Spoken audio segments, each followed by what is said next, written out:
तो आज हम डिस्कस करने वाले हैं बोर्ड का क्वेश्चन पेपर। ठीक है, 56 1 बाय 1 क्वेश्चन पेपर का कोड है। ठीक है, इसमें इसने पूछा हुआ है which of the following first row of transition element is expected to have the highest third ionisation enthalpy. ठीक है, तो इसको करने के लिए सबसे पहले आपको इनकी कॉन्फ़िगरेशन पता होनी चाहिए। ठीक है, आयरन जो है वो 26 नंबर पे है। ठीक है, तो उसकी कॉन्फ़िगरेशन में आ जाएगा आर्गन 4s2 3d6। ठीक है,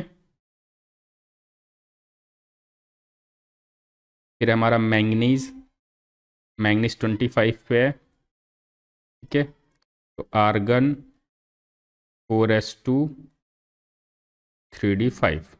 ठीक है, फिर है हमारा क्रोमियम जो कि एक्सेप्शन है, कॉन्फ़िगरेशन आपको पता ही है। ठीक है, इसमें आर्गन 4s1 3d5। ठीक है, क्रोमियम के बाद हमारा वेंडियम 23 पर है। ठीक है, तो आर्गन 4s2 3d3। अब इसने बोला यहाँ पर किस थर्ड आयोनाइजेशन एंथैल्पी, तो थर्ड आयोनाइजेशन एंथैल्पी से पहले मैं इसकी सेकंड आयोनाइजेशन एंथैल्पी में कॉन्फ़िगरेशन देखता हूँ सबकी। ठीक है ना, तो आयरन 2 प्लस में क्या होगा, इसमें से 2 इलेक्ट्रॉन निकल जाएगा, तो ये क्या बचेगा 3d6। मैंगनीज 2 प्लस में 3d5। ठीक है, फिर क्रोमियम 2 प्लस में 4s1 में से एक इलेक्ट्रॉन निकलेगा इसमें से, तो ये 3d4 हो गया। ठीक है, फिर वेंडियम में 2 निकल गया तो 3d3। ये तो हो गया हमारा सेकंड आयोनाइजेशन एंथैल्पी। ठीक है ना, थर्ड आयोनाइजेशन एंथैल्पी का मतलब तीसरा इलेक्ट्रॉन निकालना है। तो तीसरा इलेक्ट्रॉन निकालने के लिए देखेंगे किस केस में कॉन्फ़िगरेशन में प्रॉब्लम क्रिएट करेगा। ठीक है ना, तो आप देखो मैंगनीज के केस में 3d5 है, हाफ फिल्ड है। ठीक है ना, तो ये कॉन्फ़िगरेशन ज़्यादा स्टेबल होगा, तो इसलिए इसका आंसर क्या होगा, ऑप्शन बी। ठीक है, अब बढ़ते हैं हम क्वेश्चन नंबर 2 पे। इसमें इसने बोला हुआ है which of the following compound will give a ketone on oxidation. ठीक है, आपको पता है कि प्राइमरी में, सेकेंडरी में और टर्सरी में, ठीक है ना, प्राइमरी का जब हम करते हैं तो क्या देता है हमारा अल्डिहाइड। ठीक है ना, सेकेंडरी का जब हम करते हैं तो वो कीटोन, और टर्सरी में रिएक्शन प्रोसीड ही नहीं करता है। ठीक है ना, तो इसने बेसिकली यहाँ पर पूछा क्या है, कीटोन। तो कीटोन के लिए हमें आइडेंटिफाई करना पड़ेगा, तो OH जिससे अटैच है प्राइमरी है तो ये तो अल्डिहाइड ही देगा। ठीक है, फिर ये भी प्राइमरी है, ये भी अल्डिहाइड देगा। ये टर्सरी है, ये कुछ नहीं देगा, रिएक्शन ही नहीं होगा। ठीक है ना, इसमें ये सेकेंडरी है। ठीक है, तो ये कीटोन देगा हमारा। तो उसने पूछा था कौन सा ऑप्शन होगा जो कीटोन देगा, तो ऑप्शन डी। ठीक है ना, अब बढ़ते हैं हम आगे क्वेश्चन नंबर 3 पे। MCQ हमारा ये डायग्राम आपके पेपर में नहीं दिए होंगे, ये अलग से लगाए गए हैं समझाने के लिए। इसने बोला है two among the 3 components of DNA। देखो DNA बेसिकली जो न्यूक्लियस होता है ना, उसके अंदर मौजूद रहता है न्यूक्लिक एसिड, और वो बनता है न्यूक्लियोसाइड और न्यूक्लियोटाइड से। ठीक है ना, तो ये न्यूक्लियोसाइड और न्यूक्लियोटाइड्स में एक डिफरेंस है। ठीक है, न्यूक्लियोसाइड में आप देखोगे तो बेस और शुगर दोनों है। ठीक है ना, और न्यूक्लियोटाइड में बेस के साथ, शुगर के साथ साथ फॉस्फेट मॉलिक्यूल भी रहता है। ठीक है ना, ये फॉस्फेट मॉलिक्यूल है।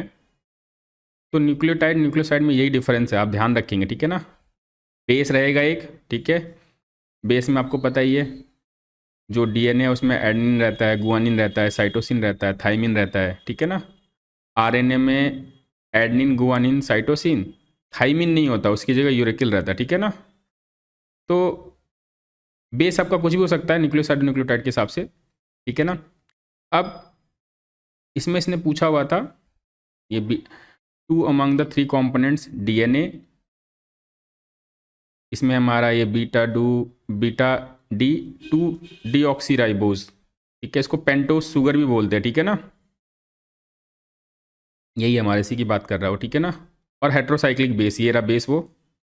ठीक है, तो जो तीसरा कंपोनेंट हमारा क्या है,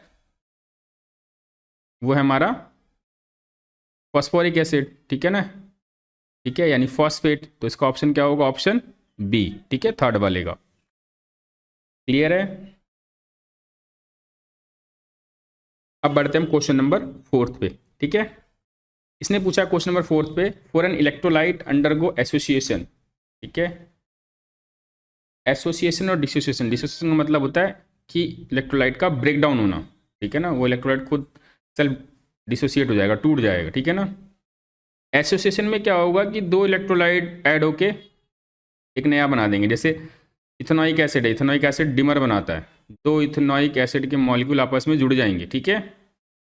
तो ये कह रहा है कि अगर इलेक्ट्रोलाइट एसोसिएशन में गया तो इसमें वेंट ऑफ फैक्टर जो होता है वो आई फैक्टर जो होगा वो 1 से कम हो जाता है, ठीक है। एसोसिएशन में आई फैक्टर जो होगा वो <1 होता है, और ये एसोसिएशन का है, उसमें नंबर ऑफ पार्टिकल्स कम हो जाएंगे, ठीक है ना। और अगर डिसोसिएशन होता है तो उसमें आई फैक्टर 1 से ज़्यादा होता है, ठीक है। उसका क्या होगा, इज ऑलवेज <1, ठीक है। एक एग्जांपल के लिए मैं आपको आई फैक्टर निकालना दिखा देता हूँ, देखो समझ में आ जाएगा आपको। Na2SO4 ये जस्ट एग्जांपल है, ठीक है ना। तो अगर इसमें पूछता आई फैक्टर बताइए, तो 2 सोडियम एक सल्फेट है, 2 सोडियम के आयन है और एक सल्फेट के आयन है, ठीक है। तो इसका 2 एटम और एक ये 2 एटम इसका, एक मॉलिक्यूल इसका, तो ये मिलकर क्या बन जाएगा टोटल 3, तो इसका आई फैक्टर क्या होगा 3, ठीक है। तो इस तरीके से हम आई फैक्टर निकाल सकते हैं किसी का भी। इसमें अगर पूछता है मान लो Na2CO3.10H2O में, तो इसका आई फैक्टर, इसमें वाटर कंसिडर नहीं करते वाटर क्रिस्टलाइजेशन को, तो इसमें 2 सोडियम और एक कार्बोनेट है, तो इसका आई फैक्टर क्या होगा 3, ठीक है। अगर पूछता है तब, कभी कभी एमसीक्यू में पूछ देता है, ठीक है। अब बढ़ते क्वेश्चन नंबर 5 पे। इसने बोला for the reaction x+2i gives p, पहले हम इसकी डिफरेंशियल इक्वेशन की फॉर्म लिख लेते हैं। आपको पता है ये रिएक्टेंट है, ये प्रोडक्ट है, रिएक्टेंट की साइड में जब हम लिखते हैं तो इसके आगे का स्टोइचियोमेट्रिक कोएफिशिएंट उसके डिवाइड में चला जाता है, तो इसका रिएक्शन होगा d, जो डिफरेंशियल वाला है, dx/dt, और ये रिएक्टेंट है तो नेगेटिव साइन रहेगा। फिर y के लिए 2 है तो यहाँ पर -12 d/dy dt, प्रोडक्ट में पॉजिटिव रहता है dp/dt, ठीक है। तो ये एक्सप्रेशन हमने लिख लिया।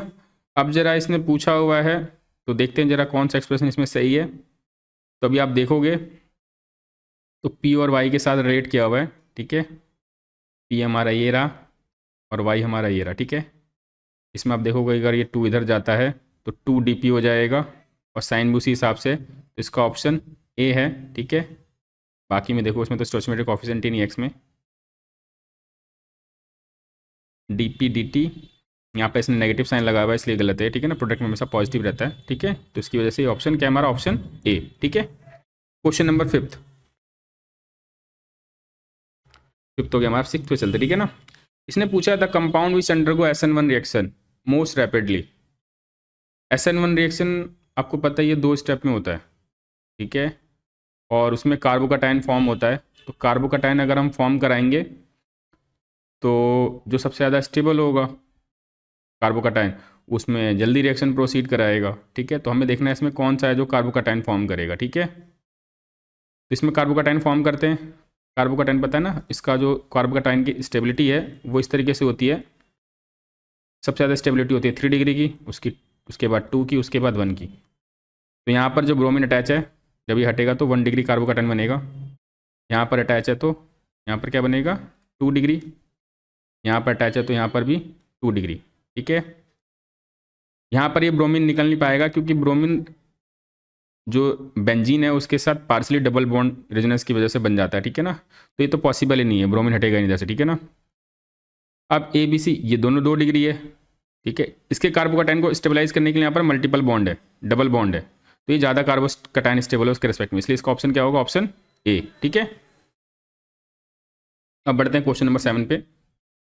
इसने बोला acetic acid react with PCl5, acetic acid का फॉर्मूला CH3COOH होता है, ठीक है। ये PCl5 के साथ रिएक्ट कर रहा है तो PCl5 फॉस्फोरस पेंटाक्लोराइड, ठीक है। इस केस में जो हमारा रिएक्शन होता है ना ये बन जाएगा CH3COCl, यहाँ लिख देता हूँ मैं, CH3 प्रोडक्ट है, ठीक है ना, यार उधर जगह नहीं थी इसलिए मैंने यहाँ नीचे लिख दिया, ठीक है। CH3COCl, इसको इथेनॉइल क्लोराइड पढ़ते हैं, ठीक है ना, ये ऑयल क्लोराइड है, ठीक है, POCl3 प्लस HCl। अब इसमें इसने पूछा है कि एसिटिक एसिड रेट करके ही मेजर प्रोडक्ट है, तो मेजर प्रोडक्ट को ही मेंशन करेंगे, ठीक है ना। तो CH3 COCl होगा हमारा, ठीक है। अब बढ़ते हैं नेक्स्ट क्वेश्चन पे, क्वेश्चन नंबर 8 पे। अभी आप देखोगे इसने पूछा है the formation of cyanohydrin from aldehyde is an example of. तो साइनोहाइड्रीन में आपको पता ही है, और अल्डिहाइड के साथ में बोल रहा है, तो हाइड्रोजन साइनाइड को ही हम साइनोहाइड्रीन बोलते हैं। तो ये एग्जाम्पल पूछ रहा है किस रिएक्शन का एग्जाम्पल है, तो हम इसके लिए बेसिकली रिएक्शन लिख के देखेंगे पहले, तब आपको अच्छे से समझ में आएगा, ठीक है।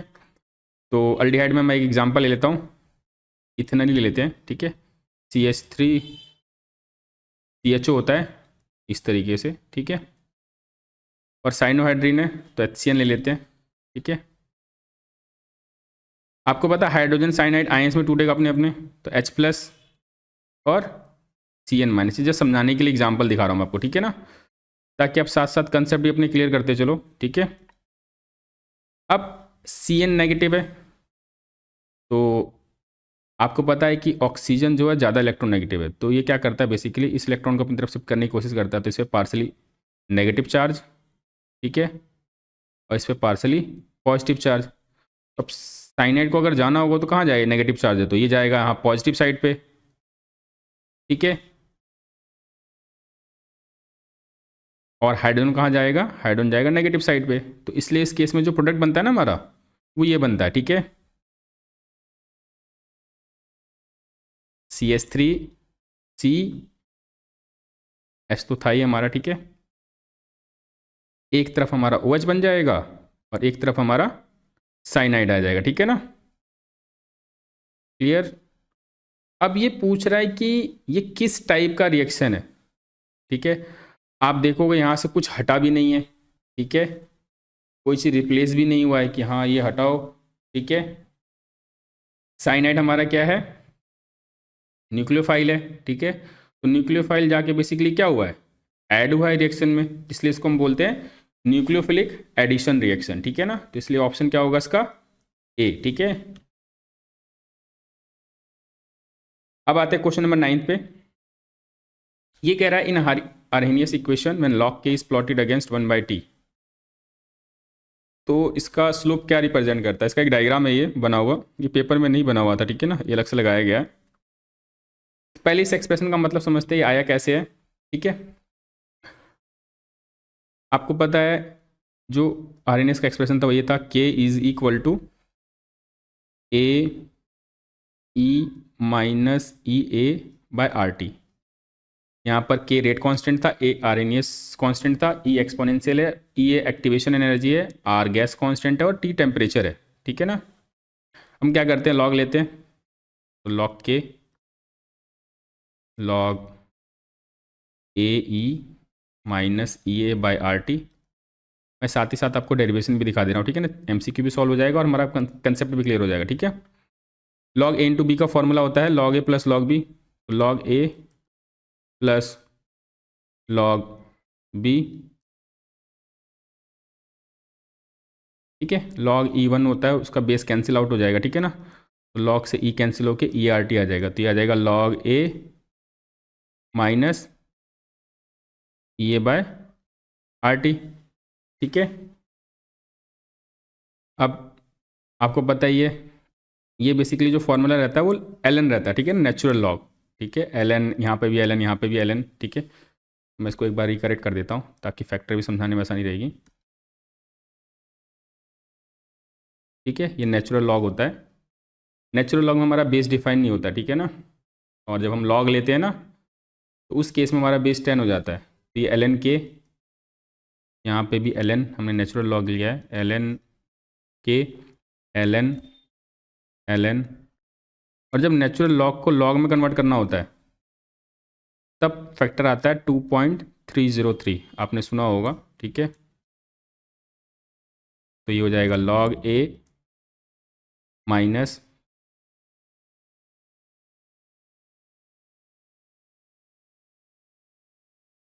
2.303 RT, ठीक है।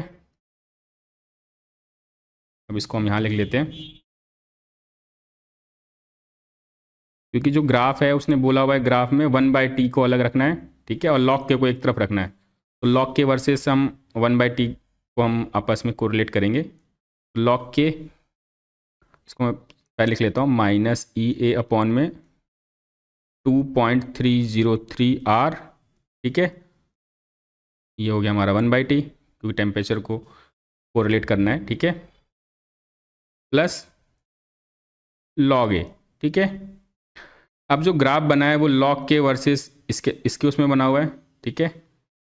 तो आपको पता है ये x एक्सिस पर है, तो ये x हो गया, ठीक है। एक सेकेंड यहाँ लिख देता हूँ मैं, ये y, ये हमारा अब स्लोप की तरह काम करेगा, तो m, ये x हो गया, और ये क्या हो गया हमारा c। तो अब यहाँ पर इसने पूछा क्या था, इसने पूछा था कि in the Arrhenius solution when log k is plotted against 1/2 a straight line, जो स्ट्रेट लाइन बन रही है हमारी, ठीक है, वो किसको रिप्रेजेंट कर रहा है। तो आप देखोगे तो -EA में 2.303 R को रिप्रेजेंट कर रहा है, ठीक है ना। तो इसका ऑप्शन क्या होगा, ऑप्शन डी, ठीक है ना। ये हमारा फैक्टर है, यानी स्लोप है हमारा, ठीक है। चलते आगे क्वेश्चन नंबर 10 पे। इसने कहा the reaction of alkyl halide with the sodium alkoxide forming ether is known as, आपको पता है इसको विलियम सिंथेसिस रिएक्शन बोलते हैं, ठीक है। अल्काइल हैलाइड है तो RX, ठीक है, the reaction of alkyl halide with sodium alkoxide, तो ये हमारा हो जाएगा क्या, +RONA, ठीक है। इस केस में क्या होता है हमारा, ये Na और ये X बाहर निकल जाएगा, ठीक है। क्यों बाहर निकल जाएगा तो मैं आपको इसको एक साइड में एक्सप्लेन कर देता हूँ, ठीक है। ये ज़्यादा इलेक्ट्रोनेगेटिव है तो इस पर नेगेटिव, पॉजिटिव, सोडियम पॉजिटिव ही है तो इस पर पॉजिटिव, इस पर नेगेटिव, तो ये पॉजिटिव वाला पार्ट किसके जाएगा, X के साथ, और ये वाला पॉजिटिव पार्ट इसके साथ में, तो इसलिए बन जाएगा इसका प्रोडक्ट ROR। इसको हम क्या बोलते हैं, ईथर, ठीक है। इस रिएक्शन को बोलते हैं हम विलियम सिंथेसाइज, ठीक है ना। अब बढ़ते हैं क्वेश्चन पे, नेक्स्ट क्वेश्चन नंबर 11 पे। इसने कहा the correct order of the ease of dehydration of following alcohol in the action of concentrated H2SO4, ठीक है। आपको पता है जो डिहाइड्रेशन रिएक्शन था उसमें जो H+ अटैक करता था, उस प्रोसेस में कार्बोकटाइन फॉर्म होता था, ठीक है। और कार्बोकटाइन की स्टेबिलिटी में आपको पता है टर्सरी सबसे ज़्यादा स्टेबल होता है। तो यहाँ पर जो ऑर्डर है टर्सरी का देखेंगे, टर्सरी फिर सेकेंडरी है ये, और ये प्राइमरी है, तो सबसे ज़्यादा स्टेबल ये होगा, ठीक है ना, ये वाला। इसमें कार्बोकटाइन फॉर्मेशन होता है, इसी वजह से मैकेनिज्म आपने देखा होगा। क्वेश्चन नंबर 12, इसने कह रहा है which functional group of glucose interact to form cyclic hemiacetal leading to pyranose structure, ठीक है। आपको पता है जो ग्लूकोज का स्ट्रक्चर था वो इस तरीके से था, ठीक है, ऊपर CHO, ठीक है, फिर इस तरीके से हमारे 4 बीच में क्या थे, अल्कोहल, वो भी सेकेंडरी वाले, ठीक है ना, HOH HOH ऐसे करके। तो इसको हम इस तरीके से भी ले सकते हैं, ठीक है। ये पहला नंबर था, ये दूसरा नंबर कार्बन हुआ, ये तीसरा नंबर कार्बन हुआ, ये चौथा, ये पांचवा, ठीक है, और लास्ट में हमारे यहाँ पर ये प्राइमरी अल्कोहल था CH2H। तो बेसिकली CHO इसके साथ इंटरेक्ट करता था पांचवे वाले के साथ में, ठीक है ना, तब हमारा स्ट्रक्चर बन जाता था इस तरीके से, आपने देखा होगा ये, ठीक है, जो स्ट्रक्चर था ये पायरिनोज वाला, ठीक है ना। तो इसने बोला हुआ था यहाँ पर कि विच फंक्शनल ग्रुप ऑफ ग्लूकोज, तो फंक्शनल ग्रुप में हमारा क्या था, एल्डिहाइड, किसके साथ इंटरेक्ट करता था, पांचवे वाले उसके साथ में, ठीक है ना। तो इसका ऑप्शन होगा ऑप्शन बी, ठीक है। अब पढ़ते हैं हम क्वेश्चन नंबर 13 पे, जो कि हमारा असर्शन रीजन वाला क्वेश्चन है। आपको पता है when NaCl is added to water depression in freezing point, ये क्वेश्चन पूछता भी है कि जहाँ पर स्नो जमा हो जाता है वहाँ पर सॉल्ट डालते हैं, क्योंकि आपको पता है कि जो वाटर है उसका मेल्टिंग पॉइंट 0 डिग्री सेल्सियस है, तो जैसे ही आप सॉल्ट डालोगे मेल्टिंग पॉइंट को डाउन कर देगा, तो आइस अपनी स्टेट मेंटेन नहीं कर पाएगा, तो इसकी वजह से वो जल्दी जल्दी मेल्ट होना चालू हो जाएगा, ठीक है। वो तो एक एक्स्ट्रा क्वेश्चन यहाँ पर इसने पूछा हुआ है फिलहाल कि when NaCl is added to water depression in freezing point is observe, हाँ, फ्रीजिंग पॉइंट कम हो जाता है, जो वाटर 0 डिग्री सेल्सियस फ्रीज होता था वो माइनस में फ्रीज होगा। तो असर्शन तो ट्रू है। फिर कह रहा है NaCl undergo dissociation in water, ये भी ट्रू है, बट ये इसका एक्सप्लेनेशन नहीं है, ठीक है ना। तो 13 का हमारा, एक सेकेंड नहीं, हाँ ये डिसोसिएशन होगा, एक सेकेंड से बताता हूँ मैं, हाँ ठीक है ठीक है ठीक है। Both assertion and reason are true but reason is not the correct explanation of A, ठीक है।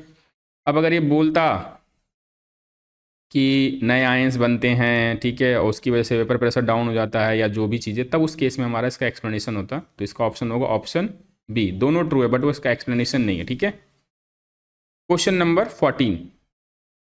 14 में इसने बोला separation of zirconium and hafnium is difficult. ये डिफ़िकल्ट क्यों, इनको सेपरेट करना। देखो इनका जो, अगर हम बात करें, इसमें दो तरीके के जो इफेक्ट है वो काम करते हैं, ठीक है। ये आपने पढ़ा होगा लेंथेनॉइड कॉन्ट्रैक्शन, ठीक है। इसके लिए आपको दो चीज़ें जाननी पड़ेंगी, ठीक है। लेंथेनॉइड कॉन्ट्रैक्शन क्या है और ये काम कैसे करता है, ठीक है। तो ये रहा डेफिनेशन लेंथेनॉइड कॉन्ट्रैक्शन का, आप ये लिख सकते हैं क्योंकि लेंथेनॉइड और एक्टिनॉइड बार बार पूछा जाता है, ठीक है ना। तो लेंथेनॉइड कॉन्ट्रैक्शन का मतलब हो गया कि साइज में डिक्रीजमेंट होना लेंथेनॉइड एलिमेंट्स का। और वो क्यों होता है, क्योंकि शिल्डिंग इफेक्ट। पहले तो शिल्डिंग इफेक्ट क्या होता है, ये आपका न्यूक्लियस है, न्यूक्लियस आपको पता है, इस वाले इलेक्ट्रॉन को भी होल्ड करके रखा हुआ है इसने, और आउटर मोस्ट वाले इलेक्ट्रॉन को भी होल्ड किया हुआ है, ठीक है। लेकिन ये वाला सेल और ये वाला सेल, ये दोनों में इलेक्ट्रॉन है, इलेक्ट्रॉन पे सेम चार्ज, तो रिपल्सन होगा, तो ये उसको दूर भगाने की कोशिश करते हैं, ठीक है ना। यहाँ से मान लेते हैं ये फोर्स लग रहा होगा न्यूक्लियस से, एक एग्जाम्पल के लिए, जस्ट एक एग्जाम्पल के लिए उठा रहा हूँ मैं, 40 न्यूटन, ठीक है, इसको बोलेंगे न्यूक्लियर फोर्स, ठीक है। और यहाँ से रिपल्सन के थ्रू फोर्स जो लग रहा है वो स्क्रीनिंग फोर्स बोलते हैं, ये लग रहा है 10 न्यूटन। तो ये 40 न्यूटन से अपनी तरफ खींच रहा है और ये 10, ये अट्रैक्शन है और ये रिपल्सन है। तो 40 न्यूटन से खींच रहा है और 10 न्यूटन से को रिपेल कर रहा है, इसका मतलब जो ओवरऑल फोर्स होगा वो 30 न्यूटन होगा। इसको बोलते हैं इफेक्टिव न्यूक्लियर फोर्स, ठीक है, स्क्रीनिंग इफेक्ट माइनस करने के बाद। तो स्क्रीनिंग इफेक्ट सबसे स्टार्टिंग में अगर हम बात करें तो एस वाले ज़्यादा दिखाते हैं क्योंकि न्यूक्लियस के नज़दीक होते हैं, उसके बाद पी, उसके रेफरेंस में एस के रेफरेंस में पी थोड़ा कम दिखाता है, फिर डी, एफ वाले तो बहुत कम दिखाते हैं। तो जब एफ वाले इलेक्ट्रॉन एस वाले इलेक्ट्रॉन को रिपेल नहीं कर पाएंगे तो न्यूक्लियस क्या करेगा, उसको खींचेगा 6s वाले इलेक्ट्रॉन को, तो साइज क्या हो जाएगा, कम हो जाएगा। तो इसी वजह से साइज ये डाउन हो रहा है, ठीक है ना। तो वही कह रहा है कि separation of zirconium hafnium is difficult, क्यों, क्योंकि दोनों का रेडियाई सिमिलर है। अब सिमिलर है तो आप उसको अलग नहीं कर पाओगे, ठीक है ना, ड्यू टू लेंथेनॉइड कॉन्ट्रैक्शन, ठीक है। तो इसका असर्शन भी ट्रू है, रीजन भी ट्रू है और उसका एक्सप्लेनेशन भी है, ठीक है। साथ ही साथ आपने ये दो कंसेप्ट भी देख लिए। अब बढ़ते हम नेक्स्ट क्वेश्चन पे, ठीक है, क्वेश्चन नंबर 15 पे। ये कह रहा है the pKa of ethanoic acid is lower than that of, पहले तो pKa वैल्यू जो है वो एसिडिटी के इनवर्सली प्रोपोर्शनल होता है, ठीक है ना। जितना ज़्यादा pKa वैल्यू उतना कम एसिडिक, ठीक है। तो उसके बाद से नीचे लिख रखा है कि क्लोरीन सोज इलेक्ट्रॉन विड्रॉइंग नेचर, ये सब ठीक है। तो सबसे पहली बात तो यहाँ पर ये इलेक्ट्रॉन विड्रॉइंग ग्रुप अटैच है, ठीक है। और इलेक्ट्रॉन विड्रॉइंग ग्रुप की वजह से क्या होगा, इलेक्ट्रॉन डेंसिटी यहाँ कम हो जाएगी, इलेक्ट्रॉन डेंसिटी कम होगी तो ये H+ जल्दी रिलीज करेगा, ठीक है ना। इलेक्ट्रॉन डेंसिटी कम हो गई तो ये क्या करेगा, H को ब्रेक कर देगा। तो इसका मतलब इसका pKa वैल्यू क्या होगा, तो लिखा ना the pKa of ethanoic acid is lower than that of, इसका ज़्यादा होगा, ज़्यादा एसिडिक होगा, ठीक है। और एक इथेनॉइक एसिड है तो इथेनॉइक एसिड को यहाँ लिख लेते हैं। अब इसके बगल में कोई ग्रुप तो है नहीं जो इलेक्ट्रॉन डेंसिटी कम करे, ठीक है। तो इन दोनों में सबसे ज़्यादा एसिडिक ये होगा, और अगर ये ज़्यादा एसिडिक होगा तो इसकी pKa वैल्यू लो होगी, ठीक है ना, इसकी pKa वैल्यू ज़्यादा होगी। जबकि इसने उल्टा लिखा हुआ, यहाँ पर लिखा है कि the pKa of ethanoic acid is lower, जबकि इथेनॉइक एसिड का pKa वैल्यू इससे ज़्यादा होगा, ठीक है ना। तो इसका मतलब असर्शन तो फॉल्स है, ठीक है। अब देखते हैं रीजन में, ये कह रहा है कि chlorine shows electron withdrawing minus I effect which increase the acidic character of ClCH2COOH। Yes, देखा था हमने कि इलेक्ट्रॉन खींचा था, उसकी वजह से वो एसिडिक करेक्टर बढ़ गया था। तो असर्शन फॉल्स है और इसका रीजन जो है ना वो ट्रू है, तो इसका ऑप्शन था ऑप्शन डी, ठीक है ना। तो इसलिए इसका ऑप्शन डी होगा, ठीक है ना। इसका ऑप्शन है ऑप्शन डी। अब चलते हैं नेक्स्ट। हाँ, तो आते हैं हम अपना एनिलीन वाले पे, ठीक है। तो मैंने बताया इसमें रेजोनेंस में चला जाएगा। बेस क्या करता है, बेसिकली अपना लोन पेयर डोनेट करता है। तो ये लोन पेयर तो अवेलेबल ही नहीं डोनेशन के लिए, क्योंकि ये तो चला गया रेजोनेंस में, तो ये अपना लोन पेयर डोनेट नहीं कर पाएगा। इसी वजह से ये वीक बेस होगा, ये स्ट्रॉन्गर बेस होगा, ठीक है ना। जबकि उसने उल्टा लिखा वहाँ पर कि aniline is stronger base the ammonia, ठीक है ना। तो ये फॉल्स है, और यहाँ पे लिखा भी है the unshared electron pair on nitrogen atom is aniline become less available of due to resonance, ठीक है, प्रोटोनेशन ड्यू टू रेजोनेंस। तो इसका होगा ऑप्शन डी, असर्शन फॉल्स है बट रीजन ट्रू है, ठीक है ना। अब आते हैं हम नेक्स्ट क्वेश्चन पे, क्वेश्चन नंबर 17 पे। इसने कहा calculate the potential of iron electrode in which the concentration Fe2+ की कंसंट्रेशन दी हुई है, ठीक है। तो आपको पता है इसका जो फॉर्मूला होता है सेल निकालने का, ठीक है।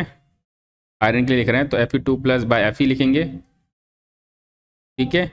ये बराबर होता है E0 सेल, ठीक है, Fe2+/Fe माइनस 0.059, ठीक है, अपॉन में 2, फिर लॉग आयरन की कंसंट्रेशन अपॉन में उसके आयन की कंसंट्रेशन, ठीक है। ये सॉलिड स्टेट में है तो इसकी कंसंट्रेशन क्या होगी 1, ठीक है। E0 सेल उसने दे रखा है माइनस 0.45, 0.059, और एन फैक्टर जो है यहाँ पर 2 है, क्यों, क्योंकि 2 इलेक्ट्रॉन लूज कर रहा है ये, ठीक है। फिर लॉग ये 1, Fe2+ की कंसंट्रेशन है 0.01, ये पॉइंट हटेगा तो ऊपर क्या आ जाएगा,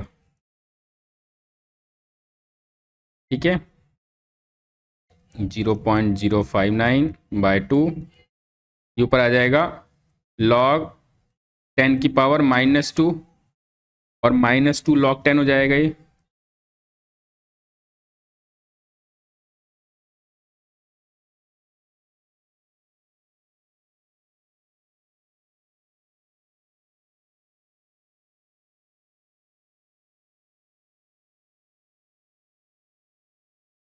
(0.059/2), ये हो गया हमारा -2 log 10,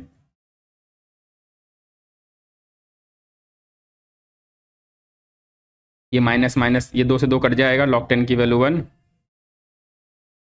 ठीक है। 0.45, ये 2 से 2 कट गया, माइनस माइनस क्या हो जाएगा हमारा प्लस, ठीक है, 0.059, ठीक है। इसको सॉल्व कर लेंगे,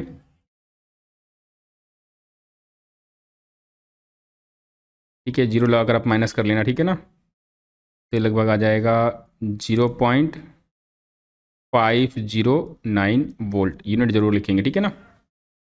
अब बढ़ते हैं हम नेक्स्ट क्वेश्चन पे, क्वेश्चन नंबर 18 पे। इसने कहा define a molecularity of the reaction, molecularity number of molecules which take part in a chemical reaction is known as molecularity. फिर एक कंडीशन पूछ रहा है, ठीक है, कि जो कि बायोमॉलिक्यूल होना चाहिए, लेकिन ऑर्डर उसका होना चाहिए फर्स्ट ऑर्डर, ठीक है। बायोमॉलिक्यूल का मतलब 2 मॉलिक्यूल पार्टिसिपेट करना चाहिए रिएक्शन में। तो पहले तो मैं इसकी डेफिनेशन लिख देता हूँ, ठीक है, कि the number of reacting species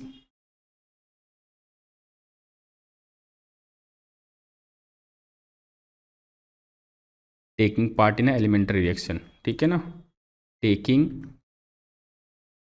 part in elementary reaction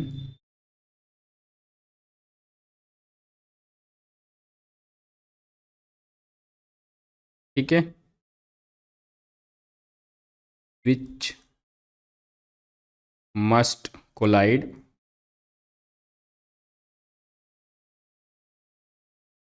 आपको पता है जब ये कोलाइड करके रिएक्शन कराते हैं तो उसको हम इफेक्टिव कोलिजन बोलते हैं, ठीक है ना। Which must collide in order to bring a reaction to bring a chemical reaction. आप ये भी लिख सकते हो, ठीक है, ये भी लिख सकते हो number of molecule which take part in a reaction, ठीक है, is known as molecularity, as molecularity, ठीक है। अब बढ़ते हैं, इसने पूछा है कि बायोमोलिकुलर बताना है, मॉलिक्यूल कितने होने चाहिए, दो, और ऑर्डर किस पे डिपेंड करना चाहिए, फर्स्ट ऑर्डर। तो हम क्या करेंगे, ए और बी मान लो हमने दो ले लिए तो इसकी मॉलिकुलरिटी तो दो हो गई। इसको हम रखेंगे इस किसी भी एक को, ठीक है, एक्सेस कर देंगे, ठीक है ना। जब आप इसको एक्सेस रखोगे तो इसके अमाउंट से रिएक्शन कंट्रोल होगा, आपको पता है ना, ये एक्सेस है, बहुत ज़्यादा एक्सेस अमाउंट में है, इसके अमाउंट को हम कंट्रोल करेंगे। तो अगर हम इसमें थोड़ा सा रिएक्टेंट थोड़ा सा अमाउंट बढ़ाएंगे तो रिएक्शन और ज़्यादा बढ़ेगा, तो इस पर रिएक्शन पूरी तरीके से डिपेंडेंट हो जाएगा, ठीक है ना। तो इसमें लिख लेंगे कि when one of the reactant is in excess, is in excess, ठीक है, एक को लिमिटिंग रेजेंट बना देंगे, एक को एक्सेस रेजेंट बना देंगे, ठीक है ना। लिमिटिंग रेजेंट कर दोगे तो ऑटोमेटिकली एक एक्सेस होगा, ठीक है। क्वेश्चन नंबर 19 पे चलते हैं। इस केस में जो लिमिटिंग वाला होगा उस पर ऑर्डर डिपेंड करेगा, ठीक है ना, उसके कंसंट्रेशन पर डिपेंड करेगा। अब क्वेश्चन नंबर 19 ये पूछ रहा है डी ग्लूकोज को हम जब इनके साथ रिएक्ट कराएंगे तो क्या होगा, ठीक है। ये स्ट्रेट चेन को कंफर्म करता था और ये बेसिकली हमारा जो ऑक्सीडाइज कर देता था कंसनट्रेटेड HNO3, ठीक है। तो इसकी रिएक्शन लिखनी है तो रिएक्शन लिख देते हैं पहले वाले की, ठीक है, ए वाले की, CHOH का 4 प्लस HI, ये एन हेक्सिन बना देगा, ठीक है ना, CH3, ये स्ट्रेट चेन को कंफर्म करता था, ठीक है। अब आते हैं बी, इसमें सैक्रिक एसिड बनता है, ऑक्सीडेशन हो जाता है, ठीक है। यहाँ पर एल्डिहाइड और जो हमारा क्या नाम है अल्कोहल है प्राइमरी वाला, उसको ऑक्सीडाइज कर देगा, ठीक है।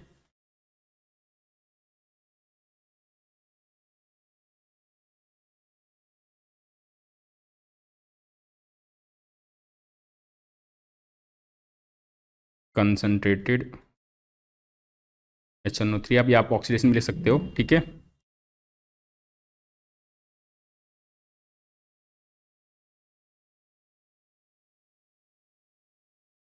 इसमें पूछा है व्हाट हैपन, तो हम यहाँ पे लिख देंगे जो भी प्रोडक्ट बना, ठीक है, एनहेक्सेन फॉर्म, और इसमें सैक्रिक एसिड इज फॉर्म, ठीक है, एनहेक्सेन और सैक्रिक एसिड, ठीक है। अब बढ़ते हैं आगे क्वेश्चन नंबर 20 पे। क्वेश्चन नंबर 20 में आप देखोगे तो उसने बोला draw the structure of major monohalo product, ठीक है। मेजर वाला बताना है हमें कि मेजर क्या बनेगा। तो ये HBr है, पेरोक्साइड तो है नहीं, यहाँ पर ये बेसिकली मार्कोविन रूल को फॉलो करेगा, ठीक है। तो नेगेटिव पार्ट वहाँ ऐड होता है जहाँ पे हाइड्रोजन कम होता है, तो ये कहाँ अटैच हो जाएगा, इस वाले पे, ठीक है। तो ये बन जाएगा हमारा, यहाँ लिख देता हूँ मैं,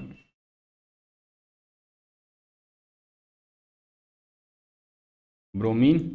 अगर यहाँ पेरोक्साइड होता है तो उल्टा हो जाता है, एंटी मार्कोनी रूल लगता है, ठीक है ना। इस केस में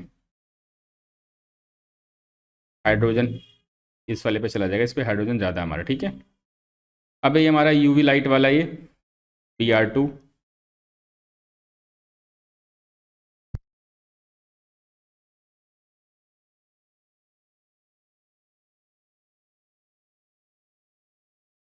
इस केस में जो हमारा प्रोडक्ट बनेगा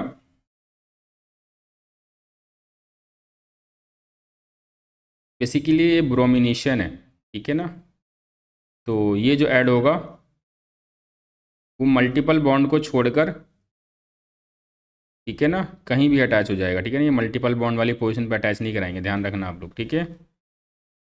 क्लोरीनेशन और ब्रोमिनेशन देखा था ना हमने, वो क्या नाम है, यूवी लाइट के प्रेजेंस में, तो उसमें क्लोरीन ऐड होता था हाइड्रोजन को रिप्लेस हो गए, सेम ऐसे ही ब्रोमीन भी अटैच हो जाएगा, ठीक है ना। ये सब्स्टिट्यूशन रिएक्शन है, वहाँ से वो हाइड्रोजन को रिप्लेस कर देगा, ठीक है। ये बाय प्रोडक्ट दिखाना नहीं है उसने, क्योंकि मेजर प्रोडक्ट बोला हुआ ऑलरेडी, ठीक है। हम बढ़ते हैं अब नेक्स्ट क्वेश्चन पे।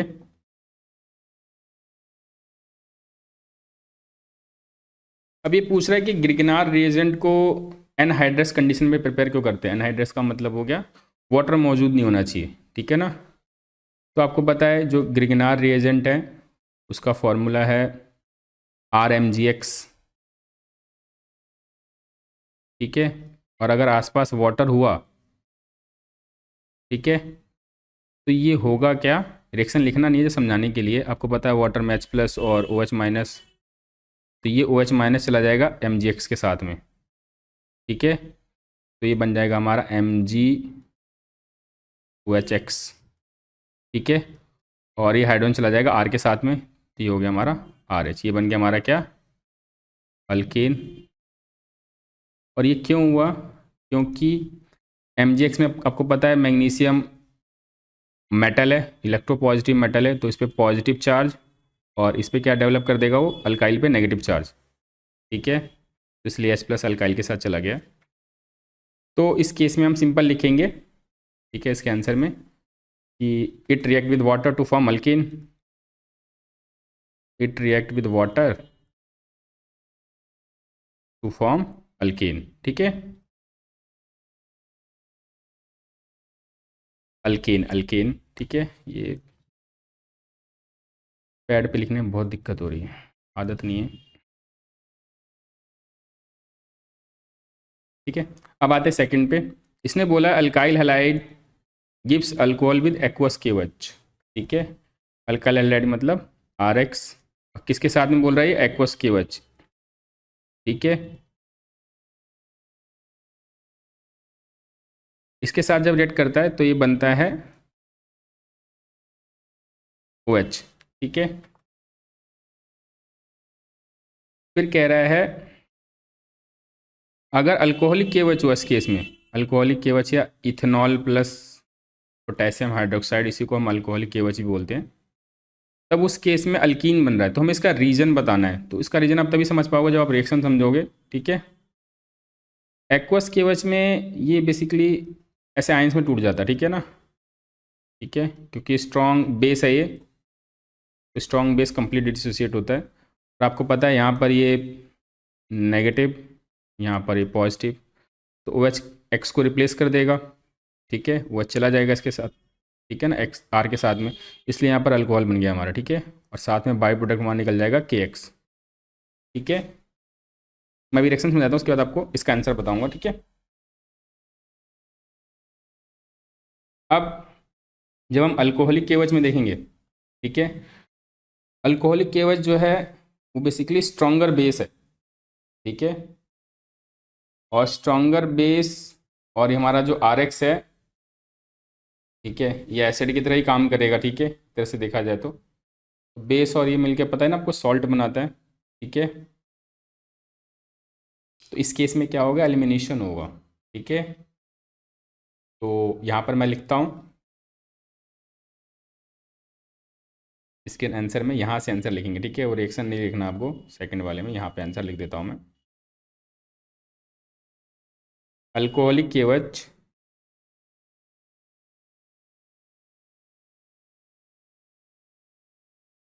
इसका एक मैकेनिज्म है बराबर, ठीक है, वो आपने देखा ही होगा। Alcoholic KOH act as a stronger base,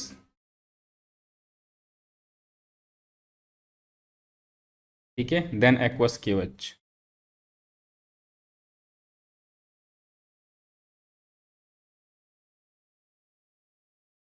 Leeds to elimination. तो वहाँ से OH को हटाएगा, एक जगह से H को हटाएगा, तो ऑटोमेटिकली वो डबल बॉन्ड बनना ही बनना है, ठीक है ना, Leeds to elimination reaction,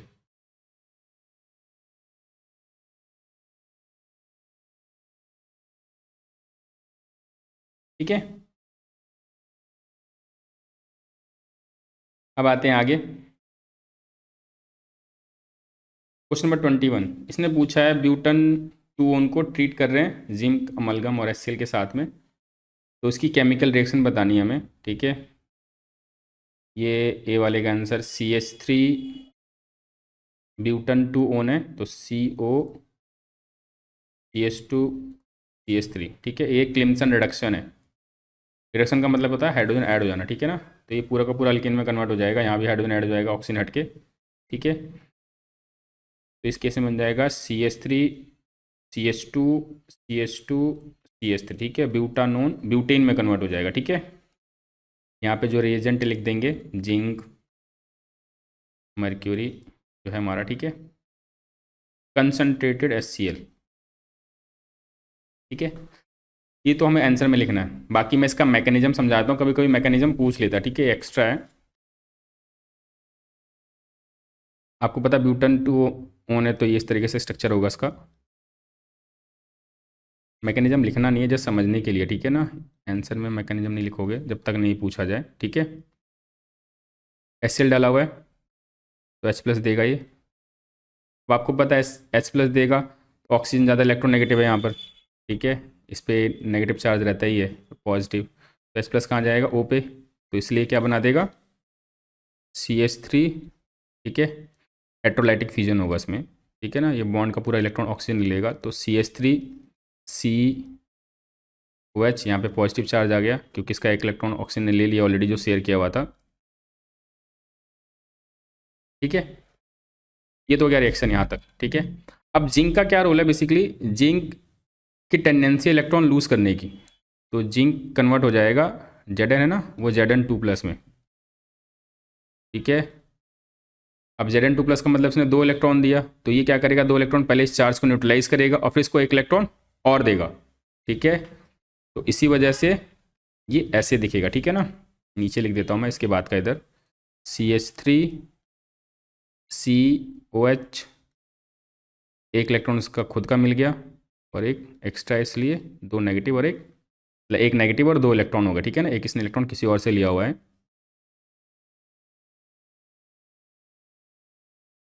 clear. अब वापस से H+ का रोल दोबारा चालू हो जाएगा क्योंकि बहुत सारे H+ मौजूद है, तो जहाँ इलेक्ट्रॉन डेंसिटी पड़ेगी वहीं अटैक करेंगे वो, तो ये H+ क्या जाएगा, सीधा अटैक करेगा, ठीक है। एक इलेक्ट्रॉन डेंसिटी देखो यहाँ यहाँ पे है, एक तो यहाँ इलेक्ट्रॉन डेंसिटी एक्स्ट्रा है वो पे, ठीक है ना, और एक यहाँ है, तो दोनों जगह जाएंगे, ठीक है। तो ये बन जाएगा CH3 C, एक तो H यहाँ जाएगा, ठीक है, और एक यहाँ आ जाएगा। अब आपको पता है इसने 2 हाइड्रोजन को ले लिया है, तो यहाँ पे एक पॉजिटिव चार्ज क्योंकि H+ आया है, ठीक है, क्लियर। अब होगा क्या,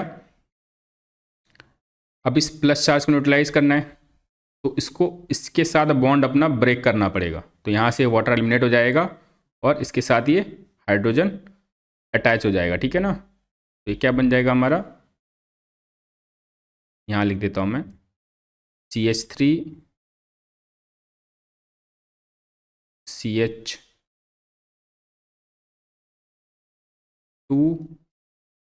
CH2 और CH3, ठीक है। दोबारा बोल रहा हूँ, यहाँ से वाटर एलिमिनेट हो जाएगा, ठीक है ना, और H+ वापस आके इस पर चिपक के हाइड्रोजन बना देगा, ठीक है ना। तो ये पूरा का पूरा हमारा अल्किन में कन्वर्ट हो गया, ये मैकेनिज्म है बेसिकली, ठीक है। कभी पूछ देगा तो आप लिख सकते हो।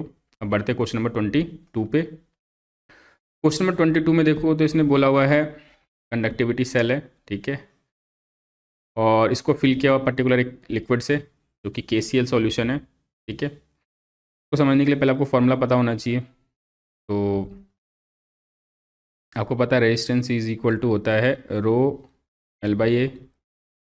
L/A जो था हमारा वही था सेल कांस्टेंट, ठीक है। तो हम किससे इंडिकेट करते थे, G* से, ठीक है ना, G* से। ये क्या था हमारा सेल कांस्टेंट, और अगर ये रेजिस्टिविटी नीचे जाएगा इसके, ठीक है, तो ये आ जाएगा R/में रो, और 1/रो था कंडक्टिविटी के बराबर, ठीक है ना। के लिखते थे उसको। तो एक तरीके से इसका फॉर्मूला बन जाएगा 1/, इसको ऐसे लिख देंगे R इंटू में छोटा के। तो यहाँ पर हमारा जो फॉर्मूला बना resistance into conductivity is equal to cell constant. ठीक है, तो हमने एक रिलेशन भी देख लिया। अब पढ़ते क्वेश्चन में उसने क्या पूछा हुआ है। देखो सेल कांस्टेंट जब तक चेंज नहीं होता है जब तक आप उस सेल को ही ना चेंज करो। ठीक है, क्योंकि सेल कांस्टेंट लेंथ ऑफ दो जो इलेक्ट्रोड प्लेस किए उनके बीच का डिस्टेंस है और ए जो उस एरिया है उसका इलेक्ट्रोड का। तो जब तक आप सेल चेंज नहीं करो उसका सेल कांस्टेंट चेंज नहीं होगा। ठीक है, भले आप उसमें इलेक्ट्रोलाइट बार बार चेंज कर रहे हो तो क्या हुआ, लेकिन सेल कांस्टेंट सेम ही रहेगा। ठीक है, तो इसने बोला हुआ यहाँ पर कि when a certain conductivity cell was filled with, इसके पे फिल किया उसने तो देखा इसका रेजिस्टेंस 100 ओम था, टेम्परेचर मेंशन है। ठीक है, तो हम यहाँ से पहले निकाल लेते हैं। ठीक है, हमें जो चाहिए फॉर्मूला लगाते हैं। ठीक है, यहाँ पर उसने दे रखा है कंडक्टिविटी ऑफ, मार्क कर देता हूँ उसको मैं। ठीक है, ये दिया हुआ है। पहले हम यहाँ से सेल कांस्टेंट निकाल लेते हैं। ठीक है ना, तो इसके लिए रेजिस्टेंस उसने दे रखा है 100 ओम है। ठीक है, तो रेजिस्टेंस की जगह डाल देते हैं हम 100 ओम। ठीक है, कंडक्टिविटी उसने केसीएल वाली मेंशन की हुई है 1.35 इंटू 10⁻²। तो यहाँ से हमारा सेल कांस्टेंट आ गया, नहीं जी स्टार 10⁻² है तो नीचे जाएगा तो ये कैंसिल आउट हो जाएगा। ये आ गया हमारा 1.35। ठीक है, इसकी यूनिट होती है सेंटीमीटर इनवर्स या मीटर इनवर्स ले सकते हो। ठीक है, ये आ गया हमारा सेल कांस्टेंट। क्योंकि सेल कांस्टेंट आ गया तो आप आगे यूज भी कर सकते हो। उसने कहा व्हेन द सेम सेल, देख रहे हो वाज फिल्ड विद, दूसरा इलेक्ट्रोडाइट डाला इसने। ठीक है, इस केस में रेजिस्टेंस 90 ओम है तो वो कंडक्टिविटी पूछ रहा है और मोलर कंडक्टिविटी भी पूछ रहा है। ठीक है, तो आपको पता है कंडक्टिविटी निकालने के लिए सेम ऊपर वाला ही फॉर्मूला लगेगा। ठीक है, यहाँ लिख देता हूँ मैं, जी स्टार जो था वो बराबर था रेजिस्टेंस इंटू कंडक्टिविटी। जी स्टार हमने निकाल लिया 1.35। इस बार जो रेजिस्टेंस है वो 90 ओम है। कंडक्टिविटी निकालनी है तो नीचे डिवाइड में चला जाएगा 1.35 डिवाइडेड बाई 90।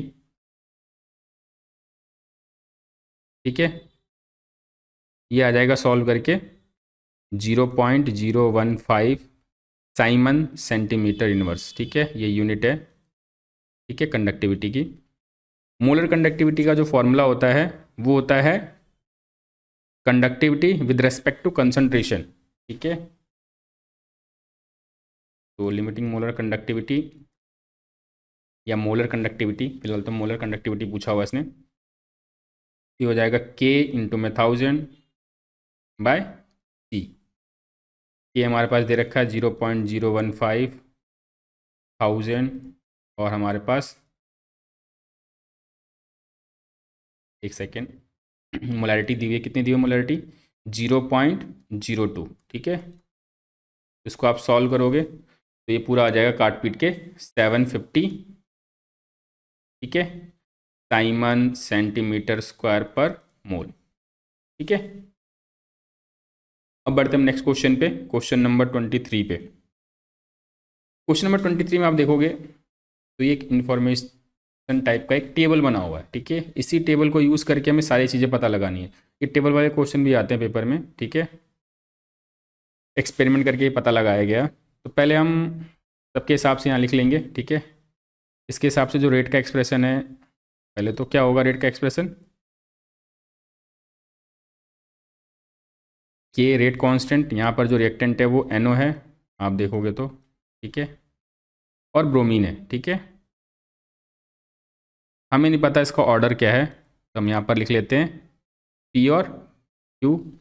PQ लिख लो, A भी लिख लो, मर्जी है आपकी। ठीक है, अब इस पहले के हिसाब से हम जरा इक्वेशन बनाते हैं जो पहला दिया हुआ। ठीक है ना, इन्फॉर्मेशन उसके बेसिस पे बनाते हैं।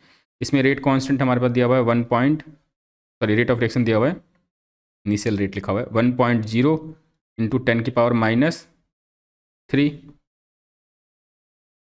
ये नहीं पता है।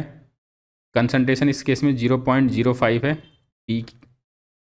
ठीक है ना, NO की कंसंट्रेशन ये दी हुई है और इसकी भी कंसंट्रेशन दी हुई है। 0.05 की पावर क्यू, ठीक है। फिर इसके लिए देखोगे आप तो वही सेम 3.0 इंटू 10 की पावर -3 के 0.05 और 0.15 की पावर क्यू और वो पी वापस, ठीक है। ये वाला हमारा इक्वेशन 1 हो जाएगा, ये इक्वेशन 2 हो जाएगा। अभी लिख देता हूँ मैं यहाँ पे इक्वेशन 1 पूरा वाला, ठीक है, ये इक्वेशन 2। ऐसे सेम इक्वेशन 3 बना लेंगे इसको। जब भी ऐसा टेबल दिया हो ना तो आप इक्वेशन बनाओ ताकि आगे सॉल्व करने में दिक्कत ना आए, हम इजीली निकाल पाएंगे। 9 इंटू में 10 की पावर -3 के 0.15 पी और 0.05 क्यू। तो हमने 3 इक्वेशन, ये तीसरा इक्वेशन है हमारा, थर्ड वाला। अब उसने पूछा what is the order with respect to NO और ब्रोमीन। तो हमें ऑर्डर निकालना है, पी और क्यू की वैल्यू निकालनी है। तो अगर मैं इक्वेशन 1 और 2 को डिवाइड करता हूँ या कंपेयर करता हूँ दोनों को, ठीक है, तो दोनों को डिवाइड कर लेते हैं यहाँ पर। Divide equation 1 and 2। तो आपको पता है यहाँ 1 इंटू 10 की पावर -3 था, ये रहा, ठीक है। और 2 में कितना है, 3 इंटू में 10 की पावर -3। फिर के 0.05 पी है, 0.05 क्यू है, ठीक है। नीचे वाले में भी 0.05 पी और 0.15 क्यू। तो ये पूरा तो सेम सेम कट जाएगा, के से के कट जाएगा, ठीक है। ये इसका बेस अगर देखा जाए तो सेम है, तो ये कट के कितना आ जाएगा 1/3 और ये भी कट के 1/3। तो यहाँ लिख लेंगे 1/3।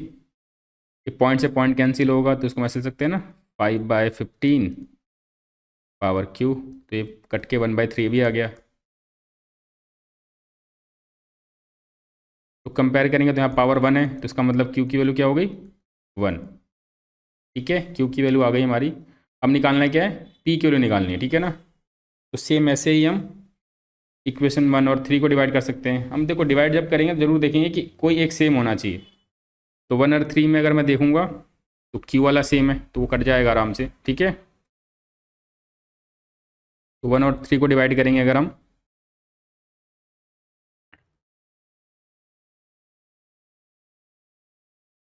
सीधा लिख देते हैं, ये 10 की पावर -3 10 की पावर -3 कैंसिल, तो 1/9। इसमें भी ये कट जाएगा, के भी कट जाएगा, तो ये आएगा 0.05 की पावर पी और नीचे है 0.15 की पावर पी, ठीक है। तो ये 1/9, ये भी कट के आ जाएगा 1/3 की पावर पी। तो इसको लिख लेंगे 1/3 का स्क्वायर कंपैरिजन के लिए। यहाँ से पी की वैल्यू कितनी आ गई 2, ठीक है। तो क्यू और पी दोनों की वैल्यू आ गई। इसका मतलब जो ऑर्डर होगा वो NO के लिए क्या होगा सेकंड और Br2 के लिए फर्स्ट, ठीक है। तो हम यहाँ पर फाइनल आंसर लिख देंगे, ठीक है।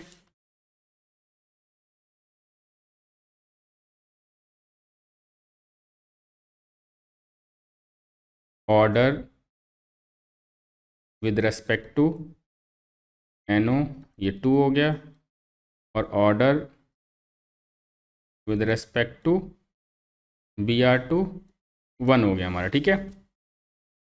अब इसके बी वाले पार्ट में इसने बोला कैलकुलेट द रेट कांस्टेंट। तो अब हमारे पास ऑर्डर तो आ ही चुका है, तो हम कोई सा भी इसमें से इक्वेशन उठा लेंगे, ठीक है ना। मैं इक्वेशन 1 को उठा लेता हूँ, ठीक है। किसी भी इक्वेशन को लिख सकते हो जो ईजी वो उठा लेंगे, ठीक है ना। तो यहाँ पर मैं इक्वेशन 1 को उठा लेता हूँ।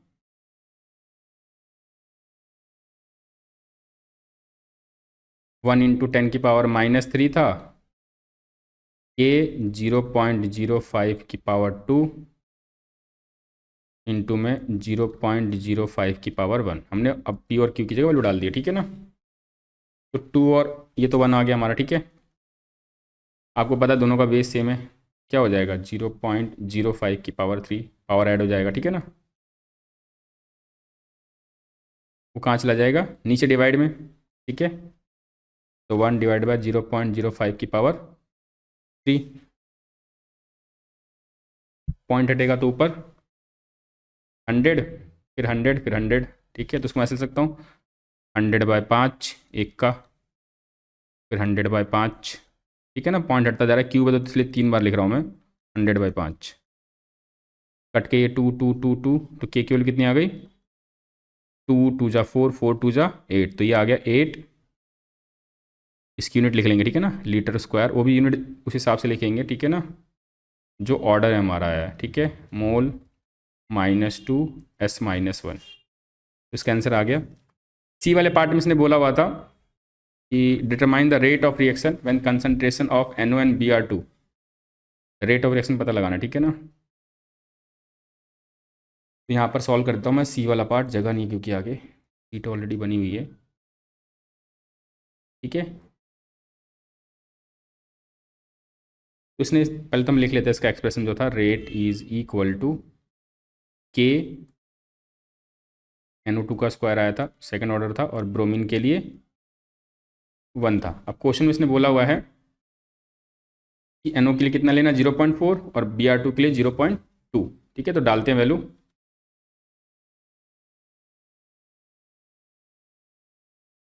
के की वैल्यू हमने निकाली ली है, रेट कांस्टेंट तो कांस्टेंट ही रहना है, तो 80 आएगा, ठीक है। NO2 अभी हमने जस्ट देखा 0.4 दिया ऊपर का स्क्वायर, ब्रोमीन उसने 0.2 दिया हुआ, 0.2 की पावर 1 उतना ही आएगा, ठीक है। इस पूरे को मल्टीप्लाई करेंगे तो ये आ जाएगा 2.56 इंटू 10 की पावर -1, ठीक है। और इसकी यूनिट लिख देंगे, रेट ऑफ रिएक्शन की यूनिट क्या होती है, मोल पर लीटर, ठीक है। अब बढ़ते हैं क्वेश्चन नंबर 24 पे।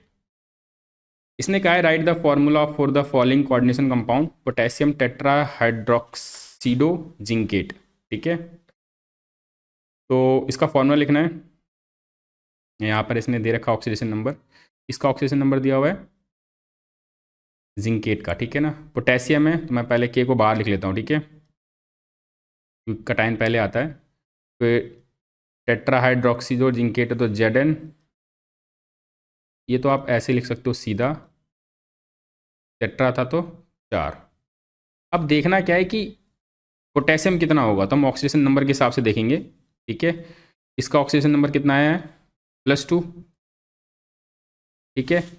और इसका ऑक्सीडेशन नंबर कितना है, हाइड्रोक्साइड का कितना होता है -1, तो -1 इंटू 1, -1 इंटू 4, तो -4 हो गया, कैंसिल आउट होकर कितना आया 2, तो इसका मतलब हमारा पोटेशियम कितना होगा 2, ठीक है ना। तो फॉर्मूला ये होगा K2Zn OH का, ठीक है ना, 4 टाइम्स, ठीक है। फिर कहते हैं arrange the following complexes in the increasing order of conductivity. Conductivity number of ions पे डिपेंड करता है, तो आपको पता है कि जो बाहर वाले आयन होते हैं वो टूट जाते हैं, ठीक है ना। तो ये अगर टूटेगा ना, तो ये मैं यहाँ दिख देता हूँ, ठीक है ना, ये 3 आयन प्रोड्यूस करेगा, Cr NH3 5 Cl, ये 2 पॉजिटिव प्लस 2 Cl-, यानी एक आयन ये हुआ और 2 आयन ये हुआ, यानी टोटल कितना आयन हुआ इसमें 3, ठीक है। सेम ऐसे ही इसके बाहर तो कोई है ही नहीं, ठीक है ना, तो ये बेसिकली एक ही आयन रहेगा हमारा, ठीक है। तो इस केस में एक आयन है, इस केस में 3 आयन है, फिर यहाँ देखोगे तो 3 ये और एक ये 4 आयन है। तो देखा जाए तो सबसे ज़्यादा आयन इसमें है, तो इसकी कंडक्टिविटी सबसे ज़्यादा होगी। और उसने बोला क्या, इंक्रीजिंग ऑर्डर में बोला हुआ है, तो इंक्रीजिंग ऑर्डर में, ठीक है, इसको लिखना है तो सबसे कम वाले को पहले लिखते हैं जब भी हम इंक्रीजिंग ऑर्डर लिखते हैं, ठीक है।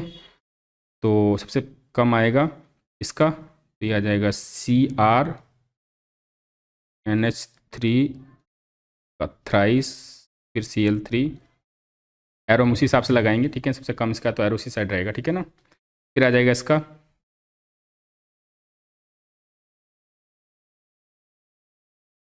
ये प्राइमरी और सेकेंडरी वैलेंसी के हिसाब से देखते हैं, आपने वर्नर थ्योरी में पढ़ा होगा, उसी के हिसाब से हो रहा है, ठीक है ना।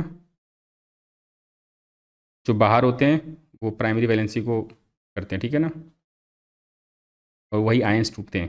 फिर इधर ये एरो लग जाएगा, इधर साइड में नीचे लिख दे रहा हूँ मैं, जगह नहीं है तो ये वाला आ जाएगा, ठीक है। Cr NH3 6 Cl3।